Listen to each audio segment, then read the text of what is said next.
నియోజకవర్గాల్లో క్యాండిడేట్లు ఎక్కడైతే గట్టిగా నిలబడుకున్నారో అక్కడ గెలవగలిగారు. దానికి కారణం ఈ దుర్మార్గమైన పాలన పోవాలని చెప్పి ఆలోచించి తీర్పిచ్చే పరిస్థితికి వచ్చారు. అందుకే దిశ రాష్ట్రంలో చర్చ కూడా జరగాల్సిన అవసరం ఉంది. ఈరోజు నేను ఒకటే మీ అందరికీ విజ్ఞప్తి చేస్తున్నా.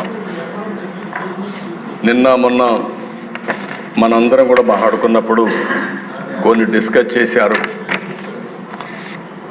నేను నా రాజకీయ జీవితాల దిశ ఇంతవరకు ఎప్పుడు కూడా హత్యకు మళ్ళీ సమాధానం హత్య అనేది నా ఉద్దేశం కాదు. ఎప్పుడైతే కక్షకు మనం పోతామో అక్కడి నుంచి ఇది రావణాసుడి కష్టమారిగా తయారవుతుంది. నేను ఇక్కడ తప్పు చేసిన వ్యక్తుల్ని ఎట్టి పరిస్థితిలో వదిలిపెట్టాం. తప్పు చేసిన వాళ్ళని చట్టపరంగా శిక్షిస్తాం, దాంట్లో సందేహమే లేదు. కానీ చట్టాన్ని మన చేతుల్లోకి తీసుకుని మేము కూడా ప్రతీకారం తీర్చుకుంటామంటే మాత్రం చాలా సమస్యలు వస్తాయి. నేను అందుకే ఇక్కడే మెంబర్స్ అందరినీ ఒకటే కోరుతున్నా, రాష్ట్రంలో హింసకు తావులేదు. అయితే అదే సమయంలో నేరగాళ్లకు ఒకే హెచ్చరిక చేస్తున్నా, మొన్నటి వరకు అధికారం అండతో నేరాలు ఘోరాలు చేశారు, ఇక సాగవని గట్టిగా ఈ సభ ద్వారా హెచ్చరిస్తున్నానని చెప్పి కూడా నేను మీకు తెలియజేస్తున్నాను. రాజకీయ ముసుగులో నేరాలు చేయడం, ఒకప్పుడు తీవ్రవాదుల సమస్య చాలా ఈజీగా పరిష్కారం చేశాం.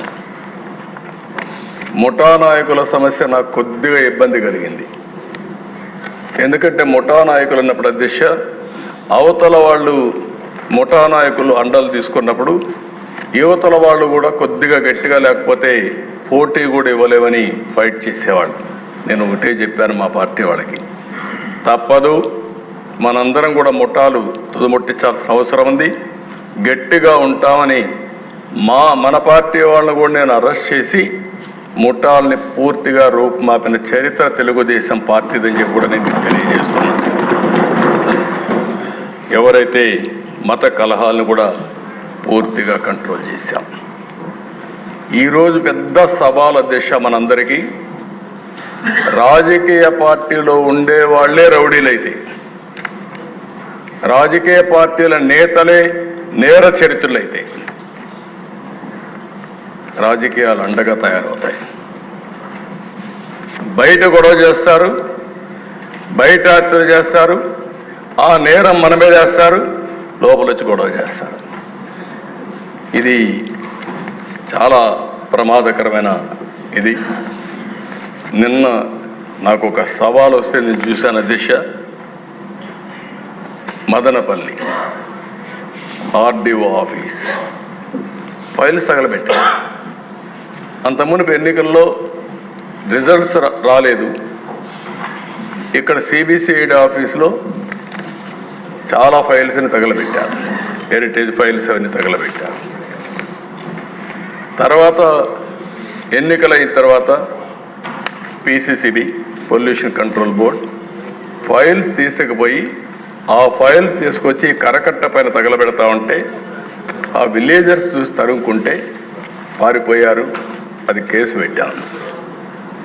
నిన్న సాక్షాత్తు మదనపల్లి సబ్ కలెక్టర్ ఆఫీసు ఏదైతే 22A సంబంధించినటివి అసైన్మెంట్ ల్యాండ్స్వి ఇవన్నీ కూడా తగలబెట్టే పరిస్థితికి వచ్చారు. నేను నిన్న ఒకటే చెప్పాను, ఇప్పటి వరకు లీనియంట్గా ఉన్నాం, చట్ట ప్రకారం యాక్ట్ చేస్తున్నాం, కానీ వీళ్లకు కరెక్ట్గా అర్థం కావడం లేదని చెప్పి డీజీపీని సిబిసిఐడిని ఉన్న పడంగా నా హెలికాప్టర్ ఇచ్చి ఇమ్మీడియట్గా వెళ్ళండి, ఎట్టి పరిస్థితిలో ఏం జరిగిందో వాస్తవాలు కనుక్కొని సాయంత్రం లోపల నాకు చెప్పమని ఆదేశాలు ఇచ్చా. వెళ్ళారు అధ్యక్ష. వాళ్ళు చెప్పింది అయితే ప్రైమా ఫేసి ఇది షార్ట్ సర్క్యూట్ కాదు, ఫైల్స్ డెలిబరేట్గా కాల్చారని చెప్పి చెప్తున్నారు. ఎంక్వైరీ చేస్తాం, యాక్షన్ తీసుకుంటామని చెప్పి కూడా నేను మీకు తెలియజేస్తున్నా.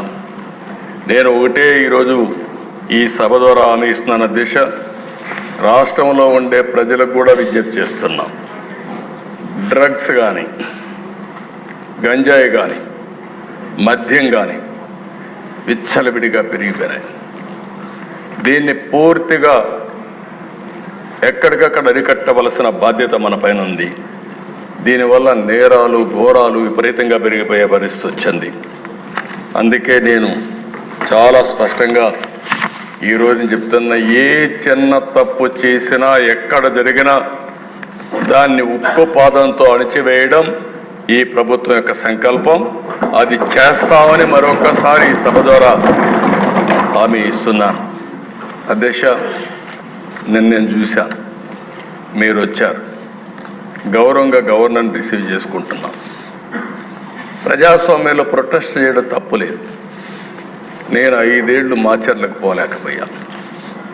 ఆత్మకూరులో ఉన్న పళంగా కొన్ని కుటుంబాలను బయట పంపిస్తే వాళ్ళ ఊరికి పోయి పరామర్శించడానికి నాకు 5 సంవత్సరాలు సాధ్యం కాలేదు. వినుకొండలో హత్య జరిగిందంటే ఆనాటి ముఖ్యమంత్రి పోతే ఇక్కడ ఎవరూ అబ్జెక్షన్ చెప్పాల. అది వాళ్ళకు మనకు ఉండే వ్యత్యాసం. ప్రజాస్వామ్య పద్ధతిలో వాళ్ళు ఏం చేసినా నేను ఎక్కడ అబ్జెక్షన్ చేయను అధ్యక్ష.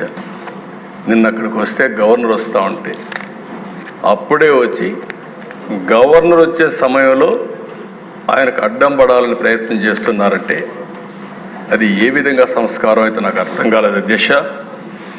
అదే మరి నేను ఒకటి హామీ ఇస్తున్నా, ఫేక్ రాజకీయాలను సహించాం, అబద్ధాలు చెప్పి రాజకీయం చేయాలంటే ఉపేక్షించాం. 31 మందిని చంపారన్నారు. 31 మంది పేర్లు ఇమ్మంటే పేర్లు ఇవ్వకుండా 31 మందిని చంపేశారు. ఎవరు వాడు? 36 మంది పేర్లు లేకుండా 36. ఏమంటారు?